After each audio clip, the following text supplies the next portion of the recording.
Hi எல்லோருக்கும் இந்த நாள் இனிய நாளாக அமைய என்னுடைய மனமார்ந்த வாழ்த்துக்கள். நேற்று காலையில் கொஞ்சம் நேரம் ஃபோன் ரிலாக்ஸாக பார்க்கலான்னு சொல்லி பார்த்துட்டு இருந்தேன். இடையில எங்கள் அம்மா கால் பண்ணாங்க. என்ன பண்ணிகிட்ருக்கேன்னு கேட்டாங்க. நான் சும்மா தான் ஃபோன் பார்த்துட்ருக்கேன், வேலை இல்லையா அப்படின்னு கேட்டாங்க. வேலையெல்லாம் இருக்குது, எப்போ தான் வேலை இல்லைன்னு சொல்ல முடியும், எப்படியா இருந்தாலும் எனக்கு வேலை இருந்துகிட்டே தான் இருக்கும் அப்படின்னு சொன்னேன். அப்போ தான் சொல்லுவியோ தெரியல வேலை இல்லைன்னு அப்படின்னு சொன்னாங்க.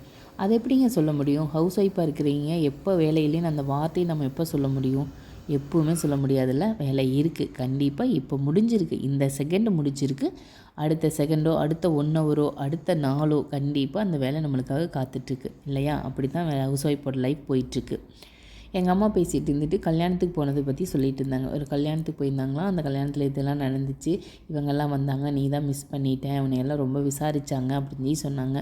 பரவாயில்லம்மா, மிஸ் பண்ணால் என்ன, நீங்கள் தான் சொல்கிறீங்களே, அதை காதுலையாவது கேட்டுக்கிறேன் அப்படின்னு சொன்னேன். காதில் கேட்க முடியலன்னா என்ன பண்ணுவேன் அப்படின்னு கேட்டாங்க.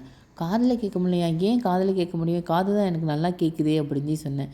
ஃபோனே யூஸ் பண்ண முடியாது அப்படின்னு சொன்னாங்கன்னா நீங்கள் எல்லாம் என்ன பண்ணுவீங்களோ தெரியல, வெளிநாட்டு இருக்கிறீங்க அப்படின்னு சொன்னாங்க. எனக்கு ஒரு டைம் ஷாக் ஆயிடுச்சுங்க. ஆமாம்ல, ஃபோனே யூஸ் பண்ண முடியாதுன்னா நம்ம வெளிநாட்டில் இருக்கிறீங்களா, நம்ம என்ன பண்ணுவோம்? நான் சொன்னேன், டக்குன்னு கிளம்பி நான் இந்தியா வந்துடுவோமா அப்படின்னு சொன்னேன்.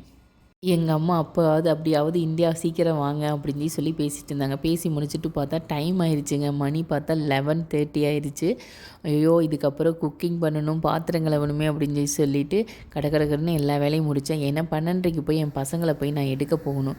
அதனால் ஸ்கூல்லேருந்து வந்துடுவாங்க, போய் எடுக்கணுமே அப்படின்றதுக்காக கடகடன்னு ஒரு பக்கம் சுண்டல் குழம்பு தான் வச்சேன். சுண்டல் குழம்பு வச்சு ப்ரொக்கோலி பொரியல் பண்ணிவிட்டு சாதம் வடிச்சிட்டு டிஃபன் பாக்ஸில் பேக் பண்ணிவிட்டு, ஏன்னா ஹஸ்பண்ட் இந்த லஞ்ச் ஹவரில் தான் என் பசங்களை கூட்டிகிட்டு வருவார். அதனால் அவருக்கு டிஃபன் பாக்ஸில் பேக் பண்ணிவிட்டு கிளம்பிட்டேன் ஃப்ரெண்ட்ஸ். நிறைய பேர் பார்க்குறீங்க, கொஞ்சம் லைக் பட்டனையும் சப்ஸ்கிரைப் பட்டனையும் பண்ணிவிட்டு பார்த்தீங்க அப்படின்னா எனக்கும் கொஞ்சம் ஹாப்பியாக இருக்கும் friends. Okay friends, see you in the next video. Bye.